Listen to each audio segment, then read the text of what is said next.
Well, welcome to another episode, of course, of My Life in Football. And of course, we're here in Series 3, and we're really, really lucky again today to be joined by another living legend of the game of football, of course, in this country, and of course, the one and only Mr. Jimmy Glass. So, welcome, Jimmy. Yeah, well, thank you. Thanks for having me. I mean, Jimmy, and we'll start off as we normally do, and we always start off with sort of a present and then sort of jump back very quickly from there. But I mean, we see you're at Wimborne now. We see you doing all the sort of like interviews and that as well with the game man and matches and stuff like that. And Wimborne itself are absolutely flying at the moment. And I've seen their highlights and seen some of the goals you've been scoring of late. And it's some of the goals that have been scored down. You could have almost a goal of the season competition on your own. Yeah, no, they're a good team this season. They're top of the Southern Division One at the moment. So the plan is to get up into Southern Prem next year, which is where they were a couple of years ago, and then they got relegated. We got really big plans for the club. You know, Wimborne's been around since 1878. Won the FA Vase in '92. But few years ago, it got gifted a new stadium. A local property developer from White Homes decided he wanted to build some houses down by the river and basically gifted Wimborne a new stadium and from there it's gradually growing and picking up speed now, which is hence why I came here. I just spent the last 8 years working at AFC Bournemouth. But I wanted to change myself and saw some great potential in Wimborne, and so I've come in here as general manager. I mean, so for people that don't know, I mean, for sort of Wimborne, I mean, are you down in that sort of Bournemouth area then?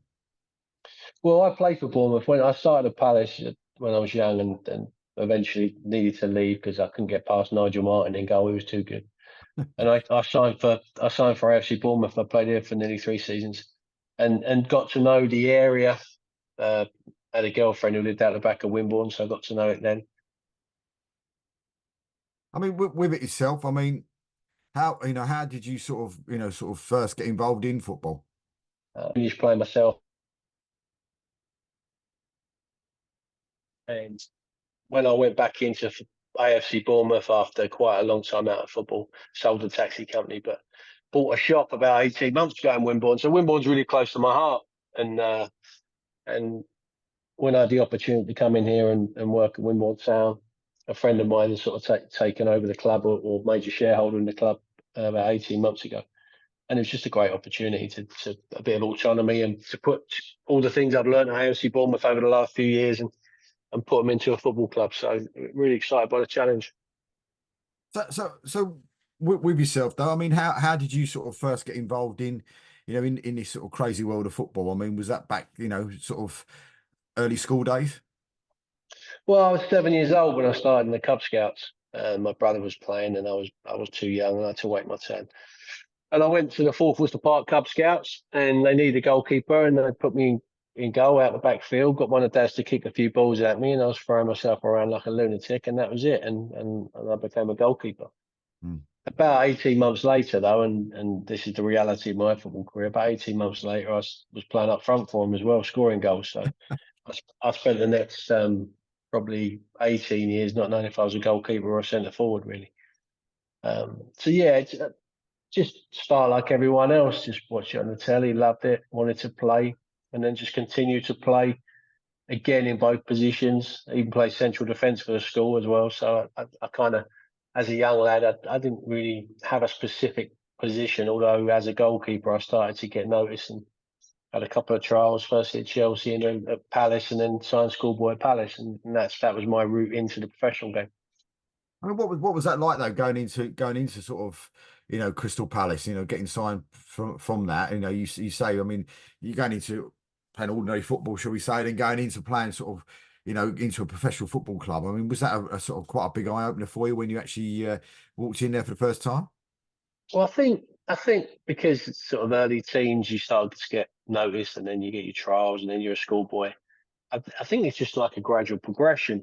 It's like an expectation, and then when I was at Palace in the sort of late '80s, early '90s, they had a good team, like Ian Wright, Mark Bright. Big players were coming through at that stage. And football was very different then, though. It wasn't like it is now. The whole scene around South London with Palace and Wimbledon and Millwall, Fulham, you kind of grew up playing against all these clubs and we knew all the lads that, you know, from local teams around you that play for them. Yeah, the game's very much changed now, but back then it was more of a localized sport. So when I left school at 15, I literally about 4 days later I was on a plane flying out to Portugal for pre-season training camp in Portugal. I think I mean, looking back at it now, you think it's crazy, but at the time you take it in your stride, and then you're in the professional game. You don't really know anything different. I mean, what was that like though? You know, going in there and seeing the people like, I mean, no disrespect, probably one of my sort of all-time heroes in Mr. Ian Wright. I mean, what was that like with people like that around you? Well, you end up, because I was a goalkeeper. It's quite often I was training with them, even at 16. I was training with the first team quite often because I would need another goalkeeper, or if one of the goalies was injured, could obviously be in a specialised position. So at a very young age, I started to train with them quite regularly. And the manager at the time was Steve Coppell, who was a brilliant manager, just a brilliant manager. And Steve used to, he was funny because he used to love it, because even if they didn't need another goalkeeper, he'd have me training out on pitch. I'll be running around up front sometimes with the first team. You know, bear in mind you had Gareth Southgate, Chris Coleman, you know, players like that, big players. Stan Collymore, John Solarco, Chris Armstrong, Eric Young, Mark Dennis, Andy Thomas, you know, big names. And so from an early age, that was just my understanding of football. And it was a very different game because you had to be a character. You couldn't be a wallflower. You had to get out there and get stuck in, and otherwise, you know, you get eaten alive, really. I mean, would you say that your biggest sort of high for Palace? I know you know, was getting that sort of named on the bench for the semi-final against Man United. Well, it's funny actually, because I mean that was a high, but I was on loan at Pompey at the time, and then they had to call me back for it. But I think my youth days in Palace probably were my most fun, because we won the youth league in my last year. I played 3 years in the youth. Well, I was eligible to play for 3 years in the youth team. My first season in the youth team at 16, I was actually playing for Dulwich Hamlet in the Isthmian League, because the youth team had a goalie already. So they sent me out on loan at 16. So I was playing Dulwich Hamlet. I was playing for Dulwich Hamlet against some big clubs at the old Dulwich Stadium as well, at Champion Hill, you know. So I had quite a good learning curve early on. And then when I got into the youth team, it was easy after that, really. And my last year, we won the Southeast Counties Division 2 and got to the FA Youth Cup final in 1992. So I played in that final against the class of 92, the Man United class of 92. So they were probably my best times at Palace. And so I played probably 1,000 reserve games. I was there for 7 years. Nigel Martin was signed early on when I was there, and he was just too good. You know, I couldn't get past him in the first team. But being on the bench was great against United. But really, I just never. And it's funny, I sat with Steve Coppell the other night at a golf tournament, and I haven't seen him for 20 years. And I said, "You're my favourite manager I never played for." You know, because I think when I left Palace, I was the longest serving player at the time, but I still hadn't played a first team game because Nigel was just immovable, really. Yeah. And then that's why I went in and asked to leave, because they didn't want me to leave, but I just need to play league football. And I went to AFC Bournemouth the next day, literally. They'd shown interest. So the next day they said, "Look, drive down to Bournemouth. Mel Machin wants to sign you." What division were Bournemouth in at the time?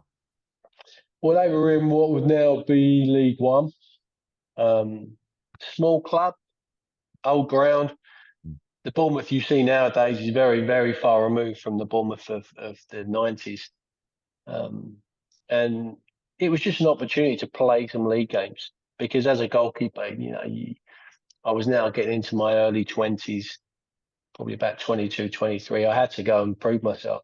You know, we at Palace and at London in those days, reserve football was tough. It was a combination league, and you'd be playing against Arsenal or Highbury or Tottenham at White Hart Lane.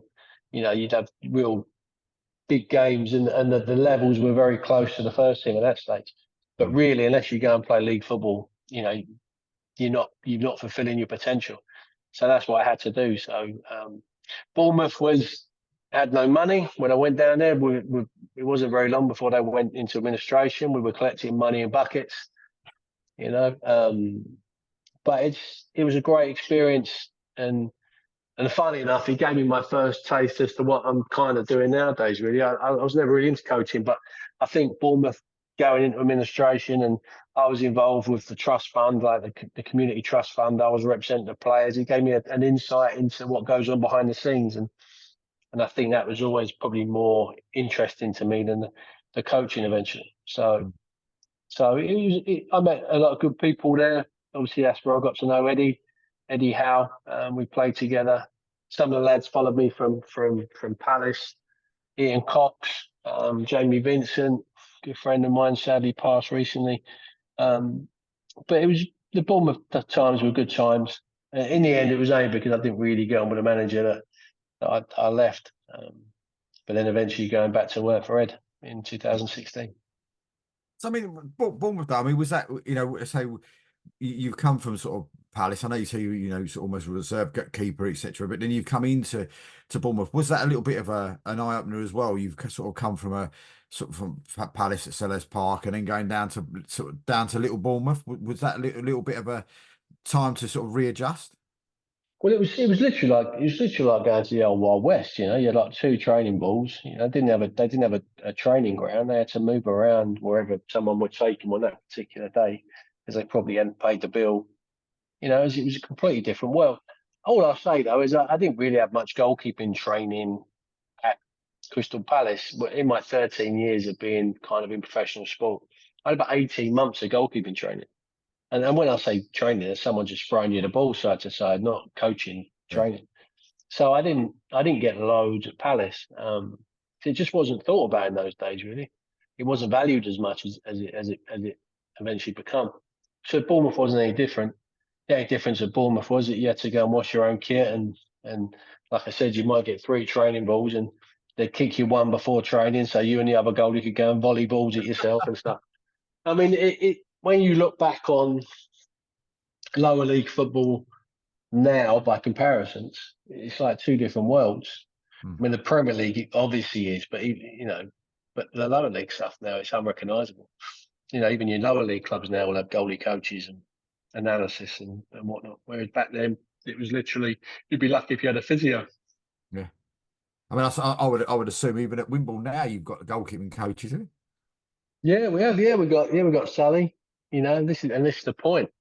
We have at Wimbledon, we have 40 youth teams, and we have an academy team, and we have a reserve team, and we've got first. We got, and there's lots of staff and lots of people involved with the running of the club from a coaching point of view and an admin point of view. I mean, Wimborne now as a club is probably bigger than Bournemouth was back then. It might not get the same amount of crowds, but it's in terms of the infrastructure of the club, Wimborne's got much better facilities than what AFC Bournemouth had in what was then the Division 3. But that's the nature of life moves on, and football's moved on dramatically. The Premier League, like I said, is unrecognisable compared to where it was when I was in it. I mean, when he was at Bournemouth, though, was that the closest? I mean, from what I've got written down in front of me, it was the closest you come to winning a trophy. Was in the Well, football? we got to. So the highlight probably of the Bournemouth was going to Wembley in '98 for the auto windscreen final. Like I said, Bournemouth was a bit of a shambles, really, and we were never going to win the leagues. But we got to ironically, late '97, we went into administration and the club nearly folded. And then by sort of April '98, we were at Wembley with 33,000 Bournemouth fans and 60,000 people at the old Wembley. We lost to Grimsby in the end in golden goal, which was disappointing, but it was a wonderful experience. And I literally left at the end of that summer. That was one of my last games, if not my last game for Bournemouth. Well, it's not the greatest thing to say, but did you know that? I mean, if it's correct, and I say you never know if it's correct or not, but you're famous for a certain thing, which we'll go on to in a minute. But also, as well, I suppose you're quite famous for that game as well, because according to what I've got written down in front of me, you scored the last own goal in that match at the old Wembley, as such. So you Well, scored the last own goal at Wembley. basically, but I'm not sure if it was the last or whether it was the only. I don't think there's been many goalkeepers who scored no goal at Wembley. The Rothmans yearbook put down that I scored an own goal at Wembley. Now, if anyone's ever seen the goal, I'm stood on the goal line. It hits me on the inside of the leg and goes in. So Unfair. it's a little bit harsh. And at the time, I thought that's unfair. But then, years later, sat in my taxi and reflecting on my career, I'll take it. If I'm in history for scoring an own goal at Wembley, so be it. The next season, I obviously repaid the favour and scored the other end. So we'll talk about that in a bit as well. So I mean, it's just that from Bournemouth though, you went on to Swindon. Yeah, I saw my contract out at Bournemouth. Like I said, I'd never gone with the manager, so I knew that I wouldn't be staying. And that summer after the windscreen final, my agent was working on it, or I think he was anyway. He didn't seem to be, but he was working on it. And then eventually Swindon came in, offered me a 4-year deal. Now Swindon at the time were in a championship. Steve McMahon was the manager, and I took it and I jumped at the chance. It didn't work out for me as I would have liked at Swindon, but then maybe if I'm honest, that's probably the story of my career in terms of my footballing career. So it was a bit of a shame, but one thing it did do, the next season when McMahon had been sacked and Jimmy Quinn come in, and I didn't really see eye to eye with Jimmy because he was a bit of a strange character when he was a manager. Great goal scorer. I always say that. Great goal scorer, but had some strange ideas as a manager. He sent me up to the end of the season. I'm getting ready to go on my holidays, and I'll get called into his office, and he sends me up to, he said basically, Carlisle, I've come in on loan for you. He said they've got special, he says after the deadline, he said they've got special permission. They can sign a goalie. They want to know if you will go up there and play the last few games of the season. So my Swindon career wasn't going well. I wasn't playing. I'd had a few various spurts in the team, but Swindon as a club was struggling. The team was struggling. And I basically just wanted to go and play some football. I hadn't played much first team football that season. So when the opportunity came to go to Carlisle, I jumped at it. I didn't, at the time when I said yes, I didn't realise that they were in relegation battle at the bottom of League Two by today's standards. I didn't realise that. But I suppose that says more about me. I just wanted to play football. I didn't care. Wasn't worried too much about consequences. I just wanted to pull my gloves on and run out there in front of a crowd and play football. So that's how. So Swindon really didn't really work out for me. And if I'm not truly honest, I think Jimmy Quinn sent me to Carlisle probably to get rid of me and to fail. Didn't quite work out that way. I didn't. I mean, you see, you started off down there at Bournemouth, and then all of a sudden, you're a sort of a season later, you're up at Carlisle. You couldn't get much further apart, could you? I know if you're gonna be a hero anywhere, try and get it close to your doorstep. But I picked literally the furthest town away from me. But then again, in some ways, it keeps it alive because if I'm up there every weekend having a beer and getting a free pint in the pubs, then people probably get fed up with it. But because it's so far away, I can I mean, still. how? I mean, do you still get that sort of? Do you still get invites back to Carlisle before we go into the day and everything that happened? I mean, do you still get sort of invites to go to Carlisle? Are you still sort of like, a super sort of superhero down up in Carlisle? Well, I don't know. I can't call myself a superhero in Carlisle. There's a bronze cast statue of my right foot on a wall in the city centre. That's all I can tell you. And I do get invites, yeah, quite often to go up. It's 25 years this year, so Wow. I think there's something happening this year that I'll probably go up. But yeah, I do still get invites, and they do still think highly of me. So I mean, the day itself. I mean, Carlisle. If I'm right in saying needed to win the game to try and stay up. Scarborough thought they were already up, and your game was still going on, and they were going to be staying up. And you can still remember and I only saw it actually a few weeks ago, actually on Sky Sports. I think they played it again on Sky Sports not so long ago. With Jeff Sterling and all those guys on, in there as well. And I mean, just talk us through the day. What was the day actually like, first of all? I mean, because all of a sudden you're playing for sort of like, Bournemouth, and then you're playing at Swindon. Now all of a sudden you're in sort of a real sort of scrap last day of the season against Plymouth, to stay in the leagues. I mean, what was the whole atmosphere like on that day?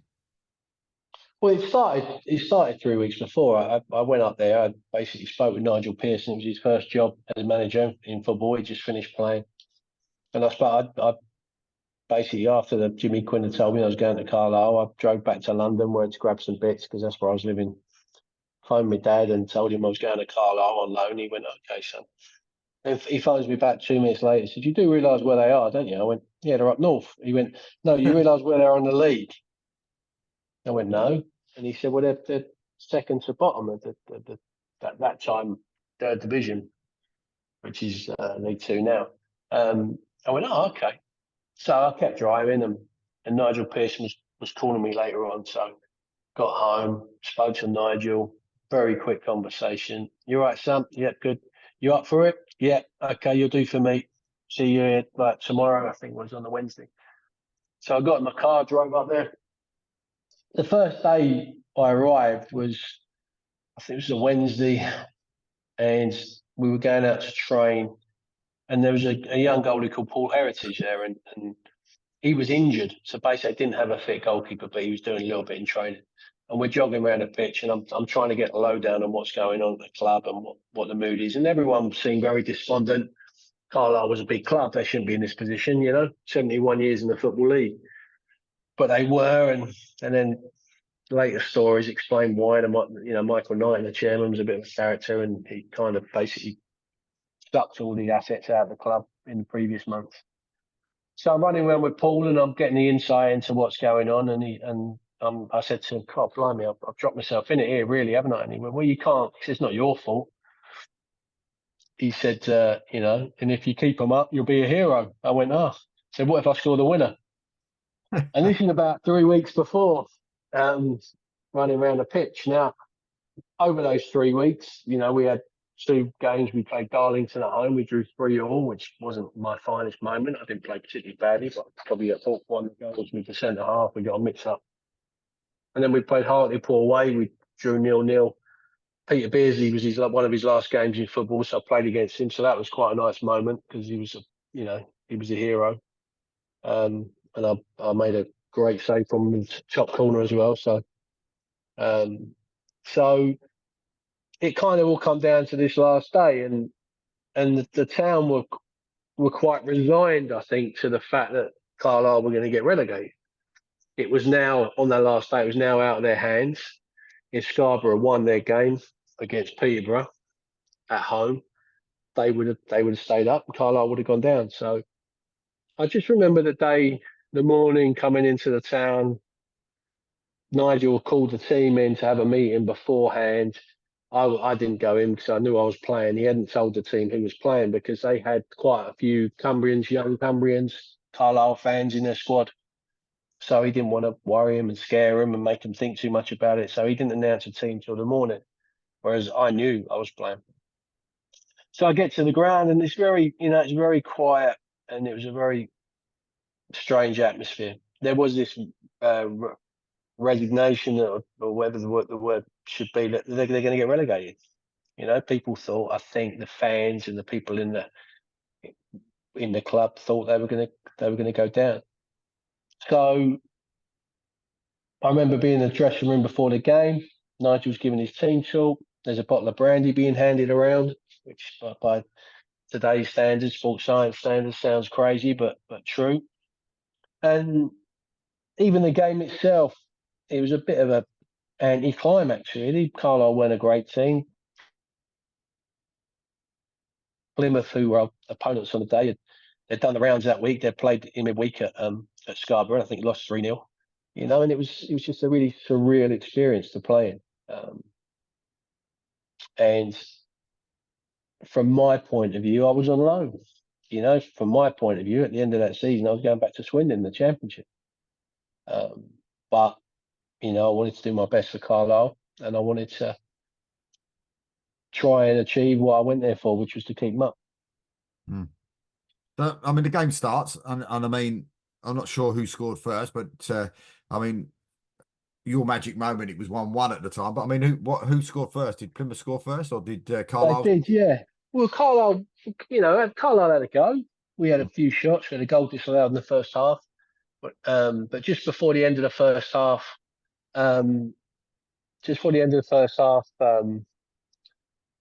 basically one of the Plymouth players, Gibbo, broke his leg. Tony Hopper had a strong challenge on him, broke his leg.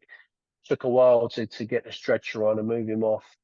And then essentially what happened. And that meant that we were that period of time behind the Scarborough game. So come out second half, Plymouth scored. Lee Phillips scored very early on, run through about 8 players and then slaps it in the bottom corner. And there was even more despondency in the grounds. You could really feel the fans, the pain and the misery amongst the fans, and the feeling that basically there was no chance. David Brightwell, the captain, steps up midway through the second half and kind of volleyed in a bobbler from about 25 yards. Sorry, Bright, it was a great strike. If he's listening. Yeah, and yes, it was the most important goal because that's what he always likes to tell me. So it's 1-1. And then again, we had a few push forward, a few chances, but nothing really in it. And it all come down to the sort of the 90 minutes was done. The board come up 5 minutes, injury time. And essentially the guy on the tannoy, Colin Carter, started shouting down the tannoy that the Scarborough game had finished 1-1. They'd drawn, and that the team had 5 minutes or 4 minutes where it was to save the football club. I was just about to ask you, did you at any point did you know what the score was at Scarborough? So that sort of sums that one up. Well, yeah, I think that was coming through, and the crowd was sort of, there was about 8,000, well, probably 10,000 in Brunton Park that day. It was a big old crowd, and they were very vocal about what was going on, and you could feel like when because Peterborough scored first, you can feel the crowd erupt around you because Scarborough gone 1 down, and then Scarborough scored, and you could feel the despondency. So yeah, we knew that basically Carlisle had to win. But what I didn't know, and this is where I didn't really, I thought there was a couple of minutes left when I ran up. And that's why I looked across at Nigel Pearson, because I thought there was a couple of minutes left. I didn't really understand that it was the last 10 seconds. And that when David Bright was running into the box, he said, "How long, ref?" And the ref basically said, "This is it." So did Nigel tell you to go up, or did you just think, "No, sod this, I'm on my own"? Well, no, I was halfway out the pitch anyway. Like I said, I was a frustrated forward. I didn't the day before. You'll laugh. The day before, I hardly played in goal at all in training. The day before, we had 5-a-sides, and I played up front. I scored a hat trick. So I was always going up. But in my life and my time at Bournemouth, sometimes managers don't like it. It's a very different game then. If I'd have been playing nowadays, I'd probably be worth 50 million and have a couple of yachts, because I was happy to play the ball with my feet 25 years ago. Yeah. I was happy to play and be one of the players, and I used to join in all the time in the keep ball and join in the games and run around scoring. So I was always going up, but I looked across at Nigel out of respect, and he's waving his hand saying, "You might as well, son." That's exactly his words, actually. So it's funny because when you look back on these things, and obviously this moment is probably one that defines my football career. Even though I played for 13 years, but this moment is what defines me. So when people ask me what was it like, if I'm truly honest, nowadays, and maybe it's because I'm 50 and I can't remember anything, but I can't remember what it felt like because I've seen it so many times in one shape or another from above, like everyone else. The guy in red and black runs up the pitch. Sky made a great documentary about it a few years back. It's on Sky Demand. It was a really good one. I was really proud of it as well because it really set the scene and set the tale. But I see it like everyone else. I just see this bloke running up the pitch. The mindset of what I was thinking when I was running up, as I was approaching the box, basically the corner come in. Graham Anthony whipped the corner in. Scott Dobie was at the near post with a header, good strong header. Now, my way of thinking about goal scoring, and it came through being a kind of a goal scorer as well, and also from training and having great goal scorers train against me. Like I said, Ian Wright at Palace, and over the years I had good players I played against. the action always happens in the 6-yard box. I always knew if ever I dropped a cross in the 6-yard box, there'd be someone tapping it in. So I couldn't get to the initial first header. So I thought, well, I'm just going to head for the middle of the 6-yard box. And as I arrived through past the penalty spot, just this big space opened up. And there was literally no one in there apart from me. And Scott Dobie's header, the keeper, James Dungy for Plymouth, he sort of parried it out. And it literally just fell to me onto my right foot in the middle of the 6-yard box with no one really around me. And I wasn't, like I said, I wasn't going to miss from there, basically. Was it And then, when it does come to something, you like that? I mean, are you already thinking, don't miss, don't miss, don't miss? Or is it no thought in your mind at all? You're just there on the day, no, just putting it away? this is just going to sound brash. I don't mean it to be, because I'm not, I Yeah. kind of try to think I'm modest in many ways.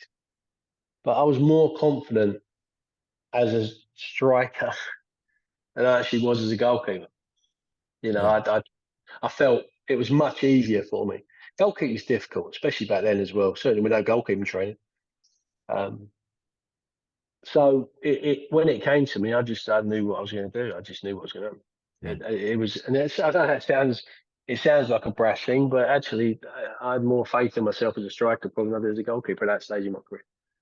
I've Um, seen I've seen this bit on here. Sorry, Joe, just seen this on here, and he said this was from a commentator, Derek Lacey. I don't know if you've heard it, but it says on here, so deep, deep, deep. I'll make it 60 seconds. Jimmy Glass knocks it long. It comes now to Bagshaw. Bagshaw back to Anthony, up to Stevens, and the ball goes out for a corner to Carlisle United.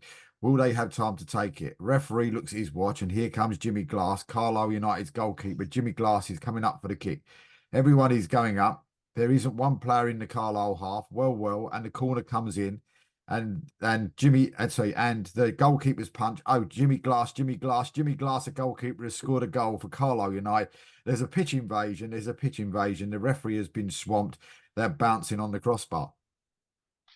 so Derek was. I know it's just better if you hear it. If anyone gets a chance, it's on YouTube. Derek was their regular radio commentator, big Carlisle fan, fans' favourite. He's again sadly no longer with us, but this is the thing about the goal, and this is and I've said this over the years, and the goal, I was just part of it. My journey, my story of being at Carlisle United on loan from Swindon, that was a part of the goal. I've just given you some background on the fact that actually, I thought myself as more of a goal scorer than probably a goalkeeper.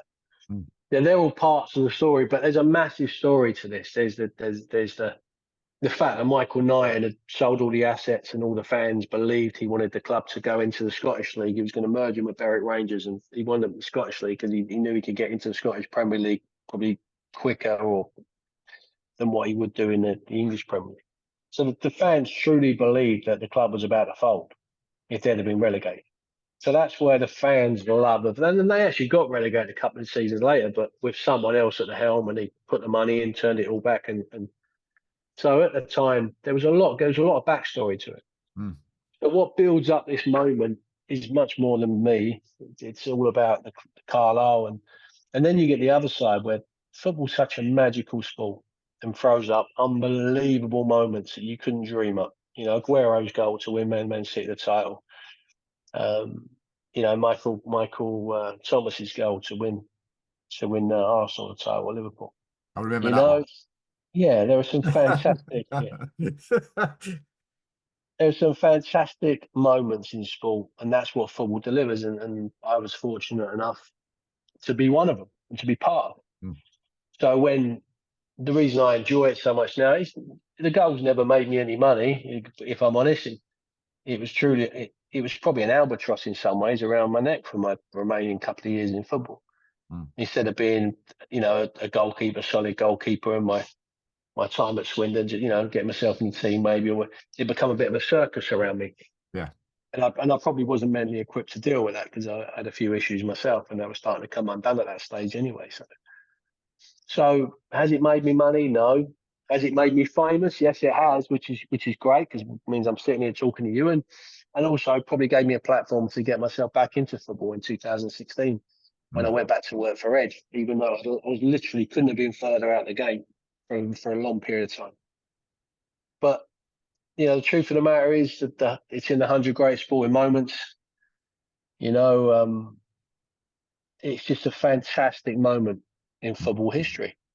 I'm And, looking at and that. I, And you said it's in the 100 greatest sporting moments, and I saw it in there and saw what position it was in, and I look back at it, and you just actually mentioned the only other sort of, I'm 54 in a couple of weeks' time, but the only sort of three goals that always stick in my mind through the years, and of course, no disrespect to yourself, number one will always be Michael Thomas. Always will be. My dad's still getting over the issue of me jumping up and down on the ceiling, at 19 years of age, almost coming through the ceiling when we scored. You've got the Aguero moment, but your goal is also one of those ones, and I'm surprised that it's not a lot further up than 72, because it's one of those ones that in them days, and I'm saying them days, it's the 25 years, as you said, but it's one of those things that you never really saw too much of, a goalkeeper scoring a goal. You might have seen them kicking it out, maybe, and it bounces and you get a lucky bounce and goes over the other goalkeeper's head and stuff like that. But I felt it was very rare that you saw a goalkeeper do what you did on that day and finish a goal like that. So for me, I would have it, and I'm not just saying this because I'm talking to you, I'd at least have it in my top 10 of goals that was super memorable. Do you know what I mean? That meant well, something. it's not, but then it's not the 100 greatest goals. It's the 100 greatest sporting moments in the century. Now, ultimately, when they did make these shows, and it was ITV that made these shows, I mean, they had it above Roger Bannister's 4-minute mile. I mean, that's an epic piece of history. It's not, Yeah. so it's not about being in there. But like you said, if you then put it in the list of goals with Michael Thomas and Aguero, and it's up there, and it's fantastic. Now, keepers do score. Schmeichel used to score goals. You'd have Mark Poom, Robinson come up. There's been keepers that have scored goals. You had keepers, Pat Jennings, I think it was at Wembley. Was it Alex Stepney? Might be Alex Stepney. But keepers very rarely score winners. Keepers will generally score an equaliser. Yeah. Because otherwise they wouldn't be run up the pitch. And I think that's where it's a little bit different. It was a winner. It was a winning goal. But like I say, it's a magical moment in football history. I was just part of it, but the whole moment was about what was going on at Carlisle, and then the commentary on it as well. And then I've watched back the Jeff Stelling commentary loads of times, and they're sat in the studio and it comes up in red. It was a great moment in my life, and I'm very, very proud to be part of it. So with that, you scored a goal, the crowd invasion, all the rest of it. Did it take time then to get them off the pitch and then get the referee to blow the whistle, or did he? I know some referees, being a referee myself, some people just blew the whistle and said, "Right, enough, so just get off the pitch." No, this is the thing. 'Cause like I said, I thought there was a couple of minutes left, so I thought I was running up. There was a couple of minutes left, so I basically, anyone that's seen it, there's a massive pitch invasion. I get swamped straight away. We get knocked over. We're on the floor, and then there's about me and Brights are on the floor, and there's about 50 people on top of us, and we couldn't actually breathe. We were on the bottom. We couldn't breathe. It's actually quite scary. And I got kicked in the face or kneed in the face, and I've got up and I've got nosebleed going on. You're trying to get back to the goal, because in my mind I'm thinking, right, you got to calm down. Because my heart's pumping out my chest, but you basically got to calm down. And then I get back to my goal. Someone stole my towel, so I'm trying to wipe my nose, and the pitch is clearing, and I don't really see that the referee's got all the Plymouth players and the goalie as well in the centre circle. So I'm thinking there's a couple of minutes left. I'm thinking, right, if they come down the wing and whip a crossing and I'm like that and miss it. So, but literally, as soon as they rolled the ball forward, he blew his whistle, and then they just started off the pitch. But I was the furthest one away from the tunnel, because I was going all the way back to my goal. And obviously, I'm the one they wanted to get to. So I tried to get off the pitch and run down the middle. And there's a picture of me with my arms outstretched, because he was, the adrenaline was amazing. And then I just got hit from every side and essentially hoisted up by thousands of people and carried off a football pitch. You could have 500 game careers and play in the World Cup for England, but those moments where you literally feel the passion of people around you, they're few and far between. So I'm very lucky. What was I'm the very lucky. what was the dressing room like, Jimmy, when you got back in there eventually? Well, everyone was obviously there was a massive element of relief in there. Nigel Pearson was in there in tears. You know, the chairman come in. I always remember he come in there. No one wanted to see him before, but he come in then, and he's trying to get himself into the cameras because the TV film cameras were in there. But I got whisked out quite quickly to go and do the media stuff because upstairs, once we'd all had a cuddle and well done everyone, and I got whisked upstairs to go and talk to the media, and that took me quite a while because there's quite a few journalists obviously want to speak to me now. And when I look back on myself and my comments and the way I was interviewed, I looked such a cocky little London lad, you know. But I didn't really have any experience media. I didn't have any media training at that stage of my life. I've still not had any media training. I've just done loads of media, so I suppose you know now what to say and what not to say. Yeah. But by the time I got down to the changing room, everyone had gone. Literally, everyone had gone. There was an apprentice in there sweeping up, you know. And I was going to head down to see my girlfriend at the time in Nottingham that night, and I sort of realised that they'd probably be doing something, so I didn't actually know where everyone was going that night either. And then I think the lad who was sweeping up said, "I think they're going to Leonardo's in town." So I called my girlfriend. I said, "Look, this has happened. I'm not going to come tonight to Nottingham." So she had the with me. Look at the telly, love. Look at the telly. I'd already spoke to my mum because one of the journalists had phoned my mum, I think. So I phoned my mum in the change room because that's what happens. So that's good TV, isn't it? Yeah. So I got changed, and as I was getting changed, in the dressing room door opens, and a load of fellas start walking in with their kit bags. And basically, they'd hired out Brunton Park pitch afterwards for some charity game or some business game, you know. So I'm getting changed in there. There's people walking in, and I got in my car, went back to the hotel where I was staying, just off the M6, and I essentially had a shower, sat down. I think I ordered a beer, and then got a taxi back down into town, down into Carlisle. And it's funny because I remember the taxi driver, like, he had no idea what was going on. He didn't know anything about football. He's like, "You had a good day. You had a good day, mate." And I'm like, "Yeah, not a bad one, really." And he dropped me off at Leonardo's. I walked into it was a restaurant downstairs, a nightclub upstairs. And I walked into Leonardo's, and everyone was in there, everyone from the club, the management, the players. And everyone was just like, it was like, everyone was just not broken, but just low. The emotional turmoil of the day had sucked the life out of everybody. You know, I think the celebrations are kind of finished, and everyone was just sat down having a beer and trying to relax and take into account what had just happened. So we stayed there for a bit, and then one of the lads said, "Should we go upstairs to the nightclub?"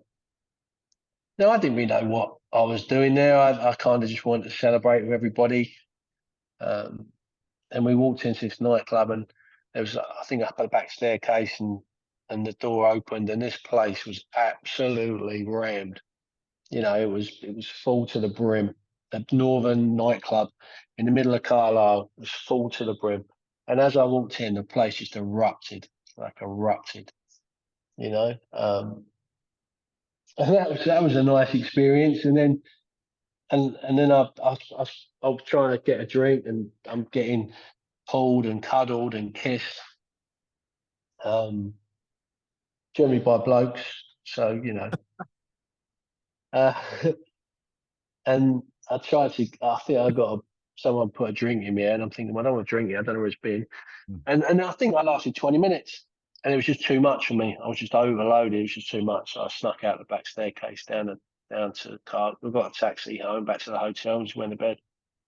And what could have been, maybe should have been some pop star night. I said this before, you know, just kind of ended quietly with me trying to get some sleep and trying to calm down, because obviously the adrenaline that day was intense and unbelievable.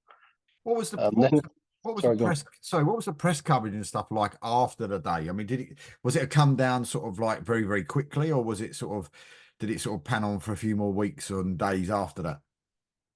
It's never stopped. Yeah. if I'm honest. 25 years later. You Yeah. know, that's the point. It's never stopped. It's never gone away. And I know obviously that sounds like a crazy thing to say, but it hasn't and doesn't. But the immediate aftermath of that, I got in my car the next morning, went down to breakfast, had a bit of brekkie, and I was driving down to Swindon, their last game of the season. The captain, Brian Burrows, was retiring. So there was a drink for him after the game. They were playing Barnsley, I think. And this is back in the day, so I got in my Vauxhall Calibre and I'm shooting back down the M6, back down to Swindon. And as I was going through every county, you pick up the different county radio news, and I'd catch glimpses of some hysteria, you know, or some big event in the sports thing, and I just catch the last bit of it always, and I thought they're talking about me, and I hadn't seen any newspapers, so I hadn't seen anything. Spoke to my parents a bit on the phone, and said, "I'm coming back down, okay, fine." And I got back down to Swindon. I got to the ground, and a few of the staff in the ground were like, "Oh, Jimmy, well done, yeah." And I'm thinking, "Oh, thanks." And I went up to the stand to watch the second half of the game. And as I popped my head up through the steps, through the entrance, I looked around, and the lads, like the reserve lads that I've been playing with, used to call ourselves the raggy dolls, the ones that never in the first team. They just looked at me, started laughing, and started clapping. And then everyone in the stand suddenly turned around and saw me. And then the cameramen from the pitch, the photographers all started turning around, forgetting the game and taking snaps of me in the stand. And I remember we went for a drink after that. Well, after the game, I went into a changing room. Again, I'd say I didn't really get on with Jimmy Quinn, but I went into the changing room and the first team lads just fell around laughing. It's just a man who said that could only happen to you. Could only happen to you. I mean, and he, funny enough, when Steve McMahon got sacked, that assistant manager became manager for a few games and actually played me up front in a reserve game because he'd been speaking to Steve Cupper the night before and they needed a striker. And he said, "Well, I'll be trying Jimmy Glass out." So that was kind of, I went for a drink that night with the lads and we just had a quiet drink in Swindon. Again, went home, went to bed. Got phone calls saying, could I come into Sky on the Monday in London? So on the Sunday morning, I went back up to London with my girlfriend, to my parents. And when I got to my parents, it was only then that they plonked all these newspapers in front of me. And basically, the guy down the news agents down the road had got all the papers with my name on the front or the back or whatever, and just packaged them all up for my dad, and he'd gone down. So it was only then really like I saw the amount of news coverage it got. Mm. And then after that, people were sending me newspapers from Dubai, from Australia, from all places around the world, the coverage of it. So that was great. I've got a scrap of some really great articles in there. Next morning, I got up, went to Sky, did the Sky bit. Obviously, they want to speak to you. And then I got a phone call from the Daily Mirror. They want me to go to Canary Wharf and go and do a piece. They didn't say what. They said, "Would you come in?" I said, "Okay, yeah, fine, I'll come in, but I want you to donate some money to charity." They're, yeah, whatever, no problem. And ended up, Piers Morgan was the editor at the time. He wanted to meet me, and they wanted to do this double-page spread the next day where they've got me performing miracles. They call me the Miracle Man. That suddenly, like, me magicking Al Fayed, giving him his passport and making the royal correspondent eat a fried breakfast and doing all different things, just stupid things. And there's me stood there like with, hands apart with gloves on. They donated 500 quid in the end. So my little brother's got special needs and he went to a music club. So they donated 500 quid to the music club. So it was worth it. Bought some instruments. So that was it. And it just didn't stop. And probably that sort of coverage it didn't stop for weeks and weeks and weeks. All I'll say is after that, on that Monday night, this is a funny little story. That Monday night, I was driving back to Swindon with my girlfriend. We had a disagreement about something. I woke up the next morning, we had another disagreement, and I basically got in my car. I packed a bag. It was my house. I don't know why I was leaving it, but I packed a bag, threw my passport in, got in the car. I was going back to London, and then the phone just wouldn't stop ringing. It was journalists, and it was her mum, and it was her, and I ended up switching my phone off and I drove to Brussels. You know, I got in my car and I drove to Brussels, which sounds like a crazy thing to do, but I think at the time I was just overwhelmed by it all. Yeah. I wasn't used to that sort of coverage, and I'm quite a sensitive character, so I got to London. I thought they're going to find me at my mum and dad's, so I got basically kept driving. Ended up there in M20, went to Dover, got on the ferry, got off at Calais. It was either turn right to Spain, which would be my preference, or turn left. I don't really like France that much, so yeah. So it's no disrespect to the French. So I just drove to Brussels and stayed there for a few days and kind of switched off. And then by the time I got back on the ferry, got back over, I think I had like 60 messages on the answer machine or something. Where are you? Essentially, yeah. Essentially, can you do this? Can you do that? Got me ex-girlfriend's mother saying, "Oh, I can't believe you left her in the house. She never a car." Could have left her worse places. But so there you go. So that was the story of the weekend and the immediate aftermath. But I wasn't used to that sort of coverage, and over the years now, I'm obviously found a place for it. When about 2 years later, I'm out of football. So for a long time, I didn't really want to talk about it because I felt it was a hindrance in some ways. But then later on, when I had a good look at my life and realised the things I should have done better, when you drive a taxi for 13 years like I did, you have plenty of time to sit and reflect on yourself and the things you should have done better.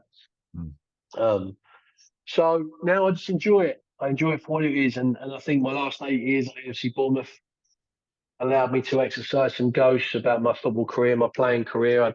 I was fortunate enough to do loads of things for Ed and the team, including joining and training still as well. So I had my gloves back on when I was like 42. I just spent 13 years sat in a taxi, and then I go back into Bournemouth, and within weeks I'm diving around in training sessions with Premier League strikers, and not making a complete fool of myself. So I think over the years I've arrived at the conclusion that I never fulfilled my potential as a goalkeeper. Aside from all the glory of the goal, I was a much better goalkeeper naturally than what probably I eventually, proved. I played 100 odd league games. I played at Wembley, and I scored a goal that's in the 100 greatest sporting moments. So when you reflect on your career, it might not have been the one that I wanted in terms of to show how good maybe I was, but it definitely wasn't a bad one to be given anyway. Disappointed though that you didn't go with Eddie up to Newcastle. You know what? If I'm truly honest, I love Ed. Ed's a brilliant manager, and anybody that's giving him any sort of stick now and pointing fingers and saying, "Oh, they're so far off the mark," because what he's achieved in Newcastle is phenomenal. And only Eddie probably could have done that as well, based on what I know about him and how he works at Bournemouth. And they're very, very lucky to have him in Newcastle. They're in a position now where they're 3 years ahead of their plan. So their squad isn't up to the Champions League, and they've got great players, and that's not disrespecting their squad. I'm talking depth, really. So, if they achieve a top 10 finish this year and they play Champions League football, then they're, like I say, 3 years ahead of their plans. So, did I want to go to Newcastle? If I'm honest, would he want me there? Probably not. But no, my life is pretty set down here. While he was at AFC Bournemouth, and while he was working and producing what he was there, I was happy to be with him and to help him off the pitch. My responsibility was to look after the players and organise all logistics, how they travelled, make sure that everything was done properly, because Eddie was like the last Alex Ferguson at Bournemouth. He ran the show, basically. Had good people around him. Neil Blake, the chief exec, was brilliant. Richie Hughes, who's now just got the job up at Liverpool, fantastic. But Eddie really created the success Bournemouth had, so it was great to work with him and take some of the pressure off him in those years in the Premier League. But do I want to go to Newcastle? No, I don't. This is a fantastic club, but my life's in Dorset. I'm now the general manager of Wimborne Town, which I'm enjoying. The plan here is to get this club to the National South sustainably over the next 3 or 4 years, maybe even National League, which is a great opportunity for me to probably exercise a few of my other little demons and have a bit of autonomy. I've got some great people here that are willing to back the club and back me. The first team are top of the league at the moment, Southern Division 1. Once, if they get into Southern Prem next year, there's gonna be big games. We're averaging about 600-700 a match at the moment. Our biggest crowd this year was 1,200 people, 1,852 in the FA Cup against Torquay. Wow. You know, Wimborne Town's got some great prospects, and I'm just glad to be here working with them. And I live in Wimborne now. My wife's got a country clothing store, hence why I'm all chauffeured up and stuff. You know, and I've just got off my tractor. It's just no, my life's great, and I enjoyed my time back in the Premier League with Ed, and but now this is my journey now, and I'm excited about it. And Wimbledon did great. I mean, I do a bit of stuff for believe it or not, even though I'm in Essex, I do quite a bit of stuff for Mousel, Okay. and they said to me, look, he said, what a fantastic bunch of people, Wimbledon were, and yourself when they met you as well, and stuff like that as well. So you can see from the results as well. They said to me, like far and away the best side they played this season. Absolutely incredible team. And I said to you before off camera and that as well. I see the goals footage that comes through because they do the stuff for the Southern League Goal Show, and you got some fantastic ground. Looks amazing. You got almost a goal of the season competition between your players. To be really, really honest with you, and some fantastic games going on down there. It looks a great atmosphere and really bouncing in the right direction. Do you know what?